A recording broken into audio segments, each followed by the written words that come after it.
Hello friends, MS coder में आपका स्वागत है। आज की इस वीडियो में हम जानेंगे डेटा टाइप्स के बारे में कि डेटा टाइप्स क्या होते हैं और क्यों हम इनको यूज़ करते हैं और कितने टाइप के होते हैं। तो यहाँ पर देखिए आपके सामने डेटा टाइप्स के कुछ टाइप दिखाई दे रहे होंगे। इनसे अलग भी बहुत सारे डेटा टाइप्स होते हैं, लेकिन यहाँ पर हम मोस्टली उनके बारे में जानेंगे जिनको हम यूज़ करते हैं। तो डेटा टाइप्स क्या होता है, वो ये स्पेसिफाई करता है, वो एक कंपाइलर को बताता है कि जो वेरिएबल है, हमने जाना था कि वेरिएबल एक कंटेनर होता है कि इसमें हम किस टाइप की वैल्यू को स्टोर करके रख सकते हैं। तो यहाँ पर सबसे पहले हम जानेंगे इंट डेटा टाइप के बारे में। देखिए, जो इंट डेटा टाइप होता है, इसका काम क्या होता है कि वेरिएबल के अंदर ये चेक करता है कि केवल इंटीजर वैल्यू हुई उसके अंदर असाइन की जाएगी, मतलब कोई फ्लोट वैल्यू या डेसिमल टाइप की वैल्यू या दूसरी वैल्यू हम उसके अंदर स्टोर करके नहीं रख सकते। जैसे हम यहाँ पर एक वेरिएबल बना लेते हैं इंट टाइप का, और यहाँ पर इस वेरिएबल का नाम ले लेते हैं हम वैल्यू। अब यहाँ पर देखिए, जो डेटा टाइप्स होते हैं ये कीवर्ड होते हैं। मतलब कीवर्ड का मतलब होता है कि पहले से ही लाइब्रेरी के अंदर मौजूद होते हैं प्रोग्रामिंग लैंग्वेज के अंदर। तो इसको, जो हमारा वेरिएबल का नाम होता है उसके पहले हम डेटा टाइप्स को यूज करते हैं, और इसके इधर जो असाइनमेंट का ऑपरेटर होता है इसके बाद में हम यूज करते हैं वैल्यू। जैसे हम यहाँ पर कोई भी वैल्यू इसके अंदर स्टोर करके रख सकते हैं, तो यहाँ पर हम आसानी से वैल्यू को स्टोर करके रख देंगे। जैसे कि हमने यहाँ पर किया 67। अगर मैं यहाँ पर पॉइंट लगाकर यानी कि डेसिमल लगाकर कोई वैल्यू को स्टोर करने की कोशिश करूंगा, तो यहाँ पर देखिए मुझको कंपाइल टाइम पे ही एरर दे देगा। तो इंटीजर टाइप के जो डेटा टाइप्स होते हैं ये केवल नॉन पॉइंट टाइप की वैल्यू लेते हैं, मतलब जिसमें डेसिमल नहीं होता है। इस तरह से जो दूसरा होता है यहाँ पर फ्लोट टाइप की वैल्यू, यानी कि फ्लोट टाइप का डेटा टाइप। तो यहाँ पर हम फ्लोट ले लेते हैं और कोई भी एक वेरिएबल का नाम ले लेते हैं, जैसे वैल्यू ही ले लेते हैं।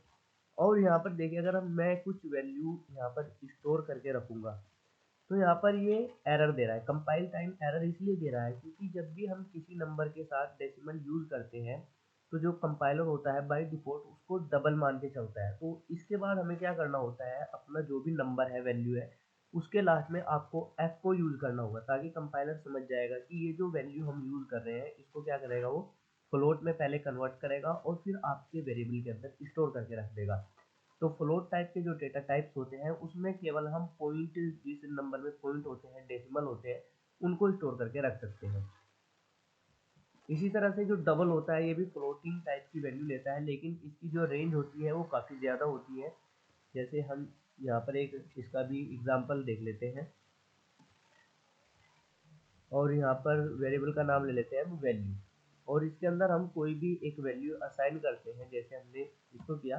तो यहाँ पर देखिए कोई भी आपको कंपाइल टाइम पे एरर नहीं देगा, लेकिन जब हम फ्लोट के केस में देख रहे थे तो वहाँ पर जब हम एफ को यूज़ नहीं कर रहे थे तो वहाँ पर वो एरर दे रहा था। तो एरर इसलिए देता है क्योंकि जो कंपाइलर होता है किसी भी डेसिमल से रिलेटेड नंबर होते हैं उसको बाय डिफ़ॉल्ट वो डबल में कंसिडर करके चलता है, तो इसीलिए यहाँ पर ये कोई भी एरर नहीं देगा। इसके बाद यहाँ पर है स्ट्रिंग टाइप के जो डेटा टाइप्स होते हैं, यानी कि स्ट्रिंग टाइप के जो वेरिएबल होते हैं उसमें केवल हम स्ट्रिंग को स्टोर करके रख सकते हैं। स्ट्रिंग का मतलब होता है कि बहुत सारे कैरेक्टर्स को हम एक साथ यूज करके कोई नेम स्टोर करके रखना चाहते हैं हम, या कोई सेंटेंस स्टोर करके रखना चाहते हैं वेरिएबल के अंदर, तब हम स्ट्रिंग को यूज करते हैं। जैसे हम इसका भी एक एग्जांपल देख लेते हैं और वेरिएबल का नाम ले लेते हैं str।